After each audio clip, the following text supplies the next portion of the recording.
Want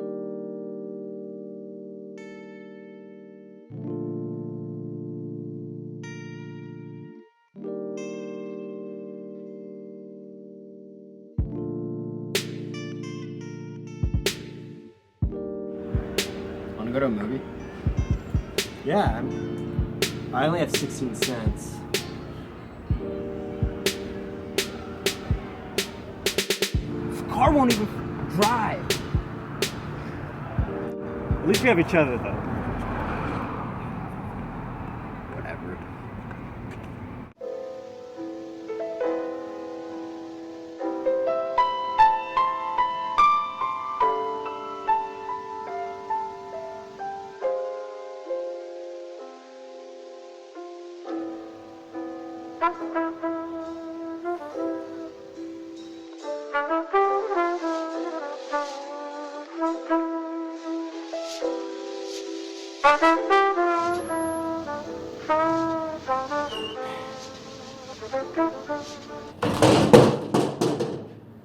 Oh my god, I'm rich!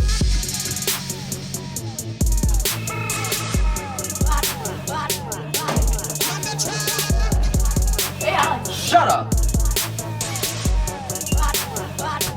How do we turn more money into even more money? We're gonna add 10 zeros to this figure.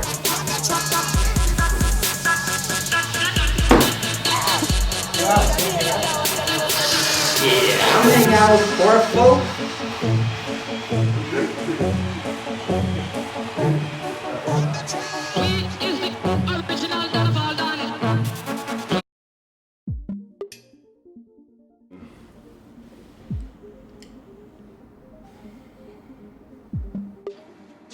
So you might be wondering why our friend Alex is still so sad.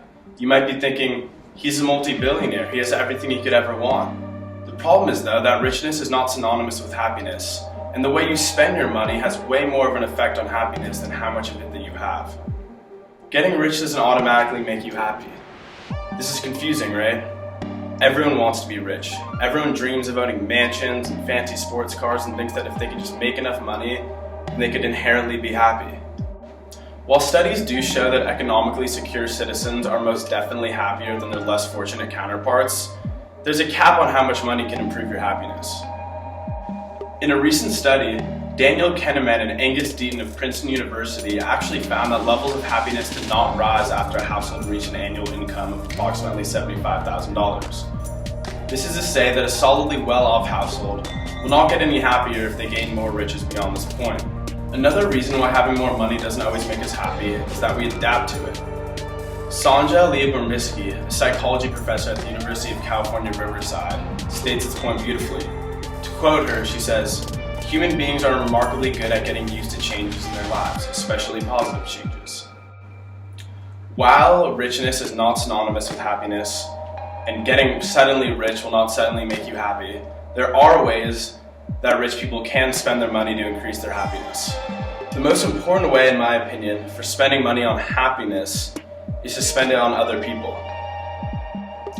Harvard professor Michael Norton actually ran an experiment where he would give money to kids on college campuses. When he gave them money, he would tell some kids to spend it on themselves, some to spend it on other people, and he gave them various amount of money ranging from $5 to $100. Regardless of how much money it was, the people who spent it on other people consistently had an increase in happiness, and it didn't matter how much money that they were given. If you do become rich, another great way to spend your money is actually not on objects, but on experiences. Instead of spending all your money on a nice sports car, or painting, or an object, it is way more effective to spend your money on taking your friends out to dinner, on going on a trip, on experiences, on making memories. This way of spending your money is way more effective in fulfilling your life and using your riches to increase happiness. Another great way to spend your money is actually spending it on an increase in time. Time is an extremely valuable commodity, and it's one that when making a lot of money, you may find that you don't have very much of. Instead of using your time to make more money, what is actually way more effective is using the money that you already have to make time to do things that you want to do, to learn new things, to spend time with your family, or whatever it is that makes you happy. As we can see, when Alex's penny stock exploded, leaving him rich beyond his wildest dreams, he did not end up actually getting more happy. Now that you know ways to spend your money that are effective in increasing happiness, let's see if Alex can use his money to become happy. I have an idea.